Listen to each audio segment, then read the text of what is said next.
జిల్లా అలియాబాద్ మున్సిపాలిటీ పరిధిలోని లాల్గాడి మలక్పేట్లో బీఆర్ఎస్ కాంగ్రెస్ వర్గీయుల మధ్య వాగ్వాదం. ఎదురెదురుగా వచ్చిన ప్రచార రథాలు, కార్యకర్తల మధ్య చెలరేగిన గొడవ. ఎమ్మెల్యే మల్లారెడ్డి, డీసీసీ అధ్యక్షుడు వజ్రేష్ యాదవ్ అనుచరులతో చెలరేగిన గొడవ. భారత్ అభ్యర్థి ఇంటి ముందు బైఠాయించిన డీసీసీ అధ్యక్షుడు Vajresh Yadav. MLA Malla Reddy down down అంటూ నినాదాలు.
వచ్చిన తర్వాత డీజే తెచ్చి గేటు మీద శ్రీనివాసరెడ్డి డీజే తెచ్చి అప్పటికే హాఫ్ అన్ అవర్ అయిపోయిన తర్వాత మా వాళ్ళు రిక్వెస్ట్ చేశాను. మా మీటింగ్ అవుతా ఉన్నది, కొంచెం మీ సౌండ్ తక్కువ చేసుకోవాలంటే వాళ్ళకు వాళ్ళు ఏం చెప్పి లాకేసి దానికి లాకేసి మీరు ఏం చేసుకుంటారో చేసుకోకుండా అని చెప్పి ఒక హాఫ్ అన్ అవర్ దాకా సౌండ్ పెట్టి వెళ్ళిపోయారు.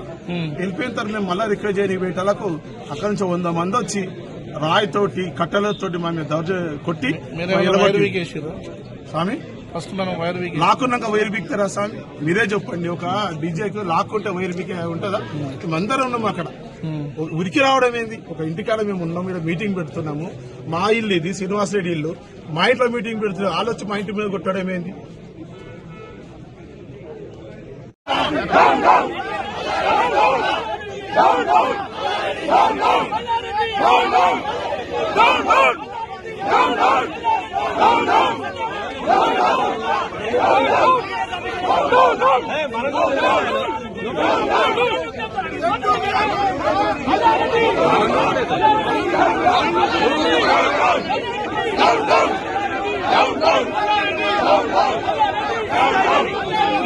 Down.